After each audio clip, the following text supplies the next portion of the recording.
Hey, what's up guys, it's Nick2. Today I'm going to be showing you guys an updated version of a pretty much perfected Bone Spear Necromancer build, which is just unbelievably powerful.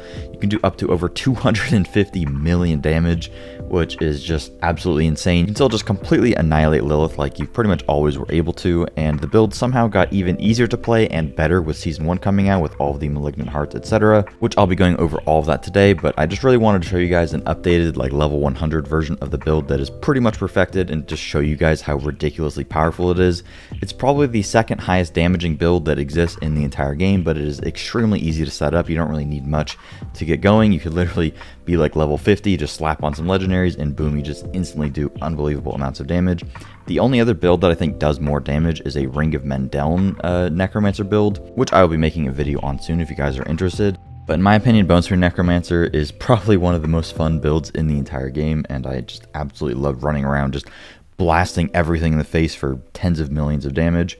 Being able to just one-tap bosses and literally one-shot pretty much anything in the game is just a crazy amount of fun, and I'm really excited to show you guys a perfected version of the build. Before I get into the build, I want to give a big thanks to today's sponsor, Jawa. If you're in the market for getting an upgrade for your PC, such as a brand new GPU, or even just getting an entirely new PC in general, Jawa has you covered. With Jawa, you can very easily browse for extremely affordable PC parts listed directly from other gamers, and if you're actually looking for a brand new PC, Jawa has a curated group of verified sellers that deliver incredible quality PCs at some of the best prices on the internet. Jawa even has a commission builds program where you as a user can just fill out a very short quiz about your individual PC needs and your preferences, and you'll automatically get paired up with a verified seller to create the perfect PC just for you. Jawa is also fantastic if you're interested in just selling some of your old gaming hardware, so if you wanted to offset the price of a brand new GPU, you could very easily just sell your old card to Jawa themselves, as they actually directly purchase GPUs from customers, making it a very no-hassle option, as Jawa makes it extremely easy and quick with their quick quoting system. With a 4.7 out of 5 star Trustpilot rating and well over 8,000 Discord community members to help you with all of your buying, selling, and troubleshooting needs, there's simply not a better market for gamers to buy and sell their gaming gear. Make sure to check out Jawa by using the link in the description so you can get a brand new GPU that's perfect for you at a fantastic price, and even sell your old GPU directly to Jawa. Alright, so jumping into the build, all the footage I'm going to be showing you guys is from a friend of mine, Play-Doh Bear. Make sure to check him out over on Twitch if you're interested in some free Lilith carries. My Necromancer is currently set up as a minion build, but my friend has been playing Necromancer pretty much the whole time and has like a perfected version of it, so we're going to be using footage from him today, so big thanks to him. And as always, the entirety of the build will be posted over on the website. No camera today because I'm not feeling very well, so my bad about that, but let's just get into things. So starting off with the Malignant Hearts, this is one of the biggest changes that was actually made with the build, is that the Heart of the Great Ravenous Great Feast, I believe, previously I thought that that was actually working as intended and basically giving us double damage, but unfortunately, that bonus is an additive bonus rather than a multiplicative one, meaning that we were pretty much just draining our essence for a relatively small damage increase, while the Wrathful Heart of the Barber, as more and more time has gone on, we've realized that it is unbelievably strong past the point at which we initially thought. It seems like it is bugged in some capacity, making you do just unbelievable amounts of damage. I do want to say that you don't actually need the Heart of the Barber. Like, the build does a crazy amount of damage without Barber. Here's some gameplay of me killing Lilith right now on my Eternal Realm character, not even using any Malignant Hearts, which you can still do with literally 100% consistency. Heart of the Barber just makes it to where you do even more damage because of the stored nature of it, and it also just seems to be bugged in some capacity, giving you a bit more damage than maybe is intended. Very difficult to tell. There's a ton of caveats and weird intricacies with the Heart of the Barber. The only thing that you need to know is that you put it on and your damage goes up, and also all of the damage that you do to one target is just going to cascade into more damage against multiple different targets. So it really just helps with Bone Spear's capacity to clear large groups of enemies, and because we are taking advantage of Corpse Tendril so much, it just works perfectly with the build, and you seem to just do way more damage as a result of using it. One thing to note is that when you're using it, a lot of lucky hit mechanics don't really work very well, almost at all, so we pretty much get to just ditch a lot of lucky hit stuff and still take advantage of doing just significantly more damage. So that's the main difference with this version, is we're just using Wrathful Heart of the Barber now. And then for our other Malignant Hearts, we actually put on the Brutal Heart where we just have Decrepify around us permanently. I think this is particularly helpful because having Decrepify around your character almost at all times just gives you not only some damage reduction via Decrepify itself, because it just reduces the amount of damage that enemies deal, which is pretty good, but it also is going to apply slow to enemies anytime that you just, walk into them, which is pretty nice because we are using an Umbral Ring with this build, so this just gives us a ton of essence anytime we happen to just walk near enemies. But we're also walking near enemies a lot because we're using Reap as our basic skill, so we're just getting a ton of value out of this. Alternatively though, if you didn't want to use Decrepify, which isn't like insane value, I think it's particularly helpful, but if you didn't want to use Decrepify, you could instead use the Tempting Fate Malignant Heart. This just gives you a massive amount of additional crit damage, but you already have so much crit damage that the value from this is not crazy. You're getting probably around 16 to 18% additional damage when you have like a perfect build. So early on, this is really good when you don't have much crit damage, but later on, it's not as much of a value add. But if you want to do as much damage as humanly possible, obviously you would use this instead of Decrepify. Decrepify, I think, is just good for, overall consistency and just more quality of life with the build. And for our last Malignant Heart, this is unbelievably busted. We're using, I forget what it's called, I think Sacrilegious. Walking near a corpse just automatically activates it. This is crazy for multiple different reasons. The main thing that we get out of this is basically free corpse explosions and free corpse tendrils all the time. And the fact that we get multiple free corpse tendrils means that we have pretty much permanent uptime on 40% increased crit chance, as well as 80% increased crit damage to enemies that are affected by the corpse tendrils, which is just unbelievably powerful. We're also taking advantage of a lot of damage versus crowd controlled, which is just great when using this because the corpse tendrils always is pulling everything and stunning and slowing it instantly. And also that stun and slow works for our Umbral Ring, so we basically just have infinite essence as a result of getting these free corpse tendrils. And the free corpse explosion is just unbelievably good for not only giving free essence with Grim Harvest, but also 9% multiplicative damage up literally permanently via Fueled by Death, and a massive 40% increased damage up almost all the time as a result of Flesh Eater, which is just crazy. So Sacrilegious is unbelievably strong with the build, and it just makes it significantly easier to play, but we also just get a ton of value out of it as well via damage and some other stuff. Getting into the skills, I really like using Reap with this build because it's not only going to give us damage reduction anytime that we use it, but also if we kill an enemy that we just hit with Reap, we get 30% attack speed, which is crazy, but it also is a guaranteed corpse spawn, so we can just walk into a group of enemies, press Reap one time, and we'll instantly get a corpse. And then with our Malignant Heart, it'll automatically corpse tendril. We don't even have to manually corpse tendril. It'll automatically corpse tendril, just suck all the dudes in, which is amazing. You can just instantly blast them down, and then you'll get even more corpses, and those will start auto-detonating with a corpse explosion to give us more damage, etc. So Reap just pairs perfectly. You also just have like an extra slot. There isn't much else that's worth putting in. Bone Spear, obviously, because this is a Bone Spear build. Then we're using Blood Mist pretty much as an oh crap button. Basically, it's an immunity, so anytime that we are scared of potentially dying, we can just press Blood Mist.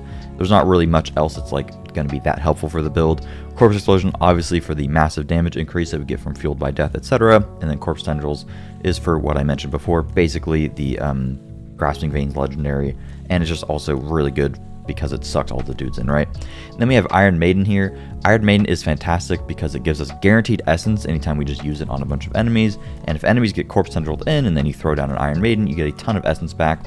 But also anytime you kill an enemy affected by a curse, you get 7% of your max HP back instantly, and we also deal extra damage to enemies that are affected by curses. So having a curse on your bar is very good. Alternatively, you could just use Bone Storm if you didn't want to use Iron Maiden. Bone Storm I don't think is really that good though, because the cooldown is really long on it and you don't get crazy amount of value, but you don't really need Iron Maiden necessarily. It's just nice to have. You can kind of just play around with this last slot. And alternatively, you can also use Decrepify if you are not using the Decrepify Malignant Heart, but I am using that just for the consistency overall. So we don't manually use Decrepify, but you could also slap Decrepify on if you felt like the healing from Iron Maiden is redundant and you don't really need the essence. Getting into the skill tree here, we want to be using Reap with Acolyte's Reap for the guaranteed corpse spawn, as well as, we're getting the damage reduction from Reap, which is particularly good. You don't really need essence generation with this build because you have more than enough by literally just using an Umbral Ring, as well as like Lucky Hit on your gloves. So we're not really using the basic skill for essence generation, we're literally just using it for the damage reduction. And then we have 3 points into Unliving Energy to get the extra max essence, and then 1 into Imperfectly Balanced. Unfortunately, this is bugged right now. Ideally, we would have 3 into this, which will get patched in a few days here. So once we are able to put 2 more points into Imperfectly Balanced, we would just take the points out of Hued Flesh. Hued Flesh is okay because you can spawn corpses every once in a while, but lucky hits don't really work that well when we're using Heart of the Barber. The extra corpses are nice just for more corpse explosions so that you get more essence or more uptime on Flesh Eater, but you should have more than enough uptime, and it isn't really necessary. It's mainly a thing for Lilith. Then we have Bone Spear, and then you either want to use Supernatural Bone Spear or Paranormal Bone Spear. Supernatural Bone Spear is good because it's just guaranteed vulnerable application. You never have to worry about it. You just walk up into mobs and you just instantly apply vulnerable, and being able to do that means you can just more often than not one tap any like little piece of crap mob. But if you want to play a little bit slower and always play around your Corpse Tendrils, you don't really need this because you can just apply vulnerability with your Corpse Tendril instead. And then you could play with Paranormal Bone Spear for the additional crit chance as well as the extra projectiles. But personally, I like to speed run through maps, so I'd way rather have the guaranteed vulnerable application instantly rather than having to rely on Corpse Tendrils to do any amount of damage at all. But kind of personal preference. If you want to play a little bit slower and do more damage overall, you want to go with Paranormal Bone Spear, but then you need to spec into the vulnerable on Corpse Tendrils. 1 point into Blood Mist for the immunity, and then Corpse Explosion, of course. And then I actually go Blighted Corpse Explosion. The main reason for this is we're constantly getting the free Corpse Explosions on the ground, and if it's Blighted, we get permanent uptime on Disobedience for just massive amounts of armor, which is just great for overall survivability.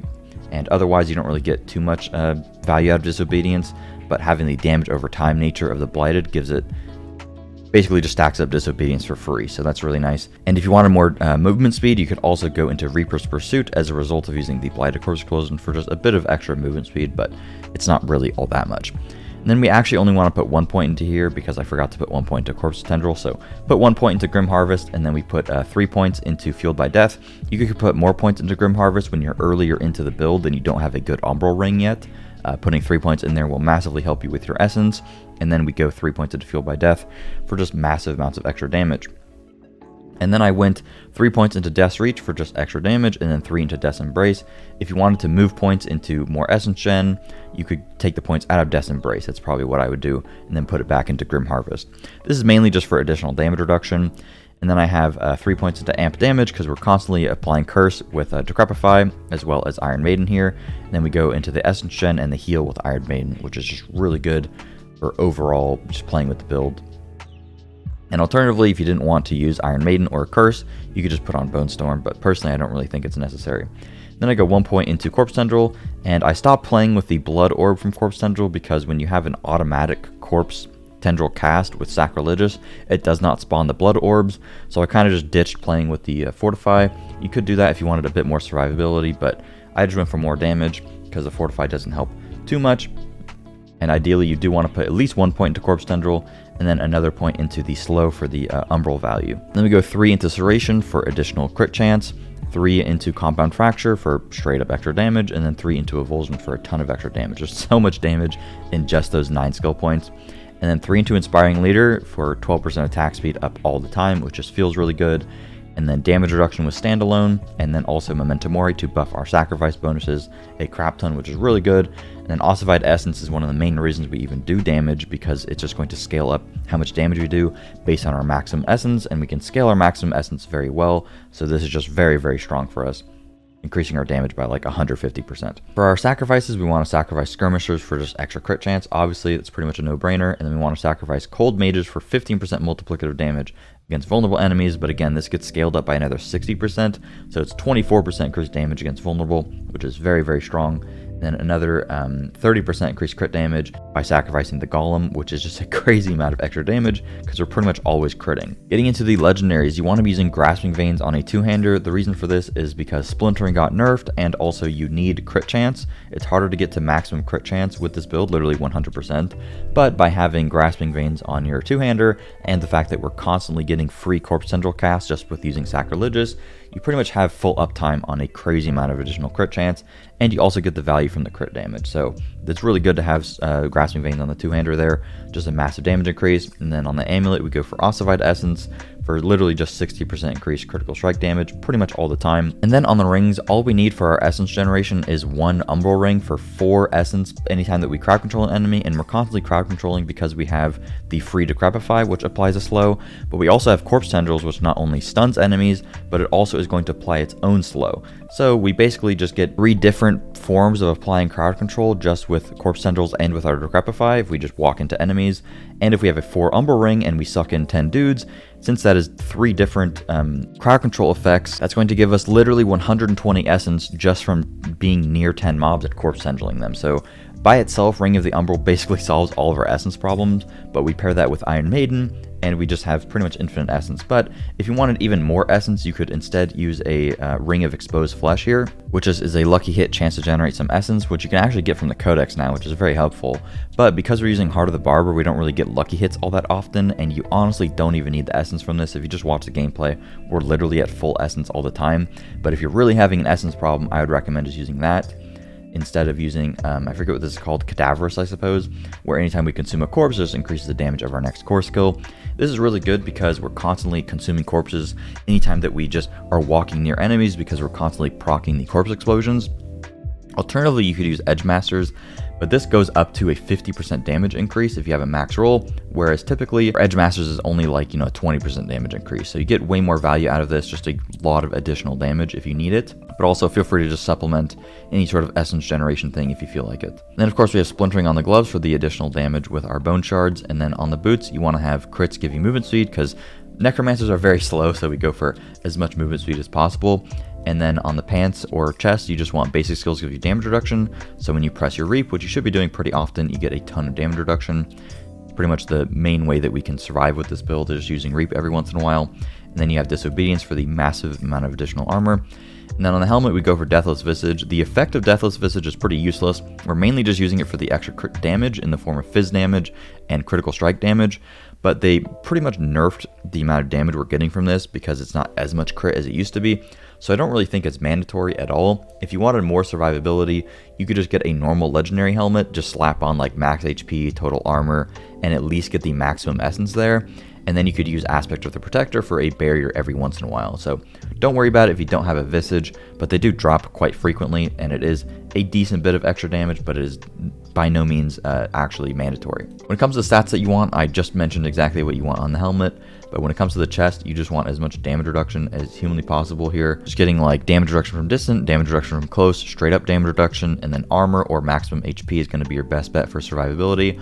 On the gloves, you want lucky hit chance to restore primary resource. Even though we don't lucky hit that much, there's not really anything else that's too worth it, and just having max essence is very good value for us. And if you're early on into the build, this will massively help with your essence problems. Outside of that, you want Ranks of Bone Spear, obviously, and then crit chance. And then you can either get attack speed, which feels very, very nice, or you can just get crit damage. But the attack speed, overall, I think is a little better than crit damage. Kind of depends, though. The attack speed just feels nicer for, having the animation on Bone Spear be quicker. On the pants, you want exactly what you wanted on the chest, just a bunch of damage reduction-oriented stats there, just for overall survivability. And then on the boots, the most important thing for me is getting movement speed on the boots. Ranks of Corpse Tendrils is okay, but it's not mandatory anymore. It basically is just for reducing the cooldown on it. But because we get free casts of Corpse Tendrils, we don't really need the cooldown reduction. Getting at least movement speed for me is mandatory, and damage reduction while injured is also mandatory to me just for survivability. Essence cost reduction is okay, but honestly, you have like almost infinite essence with the build, so it's not really all that necessary. Personally, I really like having movement speed after killing an elite, so you just can zoom around the map, or you could also just get intelligence for just straight up extra damage. But at the very least, get the the movement speed and the damage reduction while injured. I think that's overall going to be your best bet. And for our two-hander, we're actually using a scythe now. The reason for this is because they nerfed the amount of crit damage that is inherent on swords, and you have so much extra crit damage with this build that the crit that you get from a sword is very low value. The main downside of using a scythe is that the attack speed is 0.9 as opposed to 1.0, which is on a sword, so you lose a bit of attack speed, but what you gain is 343 life on kill. So if you kill 10 enemies, you just healed for over 3,000. So the amount of healing that you get from this is really, really good value. Scythes also just look really, really cool, so I think it's worth it, but honestly, just go for whatever is a higher item power weapon that you're able to obtain. In terms of the stats, the most important thing is getting high vulnerable damage. Next to that, you want to get intelligence, and then you actually want core skill damage instead of crits, because core skill damage Not going to talk too much about it, but you have so much crit damage that the value of the core skill damage is actually higher than the crit damage because of the way that diminishing returns works. And then you do want at least one roll of crit damage. Ideally, this is exactly what you want on here. Feel free to go for a sword as well, but the life on kill I think is very, very powerful. Then for our rings, we want crit chance is the most important thing, and then second to that is vulnerable damage, and then maximum essence. Unfortunately, this is a pretty low essence roll, and then you want crit damage. You don't want double crit damage because you want all of these other things. You only need one roll of crit damage because you already have so much crit damage that the value of more of it is not anywhere near as good as getting a vulnerable damage or extra crit chance. And then on the amulet, you want 3 ranks to compound fracture or 3 ranks to avulsion. That is going to be the best thing that you can do for just overall damage here. These are basically interchangeable. Avulsion is slightly better, but not big of a deal. And then alternatively, outside of the ranks to damage oriented stuff, you just want movement speed, so you can just blast through the map. Essence cost reduction is okay, just so your bone sphere costs less. And then you could just get something like damage reduction oriented. You don't really need cooldown reduction anymore because we have the free corpse casting stuff with the sacrilegious heart. So getting cooldown reduction doesn't really help that much. I way prefer having damage reduction while injured or just straight up damage reduction, which just makes the build a lot cushier to play. Cushier, is that a word? Cozier, I guess is what I meant to say. Movement speed I really like, but outside of that, yeah, kind of just whatever you're able to get. And when it comes to the Paragon board, this will be posted over on the website, but the main thing is that we're using control for a crazy amount of extra damage, which is why Decrepify Heart is particularly good, but also anytime we use a Corpse Tendril, enemies are stunned, so we get 20% increased multi against them, as well as 140% additive damage, which on Necromancer is very, very good because we don't have too much additive damage. So you get a crazy amount of value from that. Again, all this will be posted over on the website, but also we're getting a Bone Graft here for a maximum amount of, or crazy amount of additional essence, as well as there's just so much crit damage in this board. Leto is so slow at looking at all these notes. And then we have Exploit for the additional vulnerable damage. That's really good. I don't really want to go over too much of this because, oh my god, he's so slow at looking at all of it. For a leveling build, I actually have Flesh Eater earlier on, so just copy it from the website. He has it slightly differently pathed, so you just get a tiny bit more int, but it's not that big of a deal. The main thing to know is that we're just using Control, Essence, Exploit, Imbiber, as well as Sacrificial here for a bit of the boost to damage to elites, and then Essence for a crazy amount of extra crit damage. When it comes to actually playing with the build, it is significantly more straightforward than it used to be. Basically, I would just recommend opening up with a Reap, and keep in mind that you can animation cancel the Reap cast by just pressing dodge, so you can walk into a pack, press Reap, get the damage reduction and the guaranteed corpse, and then as a result of that corpse, you can just Corpse Tendril and then suck all the dudes in and just instantly blast them down. Pretty much kill everything, and you just take advantage of all of your extra damage multipliers by using the Corpse Tendrils. And you can also just run around, just hold down right click and just blast the entire map. You don't really have to play too particularly. Keep in mind that you can use your Blood Mist as a survivability thing as well as an offensive thing. If you like walk into mobs and then you're really scared of like dying to a suppressor mob or something, you can wait for the automatic Corpse Tendril to happen while you're in a Blood Mist, and then the second that everything gets Corpse Tendrilled, they're basically vulnerable to just you killing them because they're stunned, right? The build is pretty easy to play with. Keep in mind Barber is a little bit weird. You'll see that, you know, the enemies are immune and stuff. Don't like just spam your Bone Spear. That's probably the biggest thing. When playing Bone Spears, if you just sit there spamming it against a whole bunch of mobs that are probably going to get one-shotted anyways, you're just going to instantly run out of all of your essence. The main thing is that you want to play a little particularly, pay more attention to your positioning so you hit a lot of enemies with the splinters, but also just rely more on Corpse Tendrils, because the second that everything is Corpse Tendril, you deal literally double damage to them, if not more than double damage to them, and because they're all stacked up, they'll all just get one-shotted with Barber. So that's pretty much it. The build is crazy easy to play with. You can just run around, just do, you know, 10, 15, 20 million damage a hit, and it is just unbelievably strong. It's a crazy amount of fun to play with, and it is still by far my second favorite build to play outside of Rogue with Twisting Blades. Anyways, that's it for the video. Thank you guys so much for watching. Hope you enjoyed, and I'll see you guys later. Peace.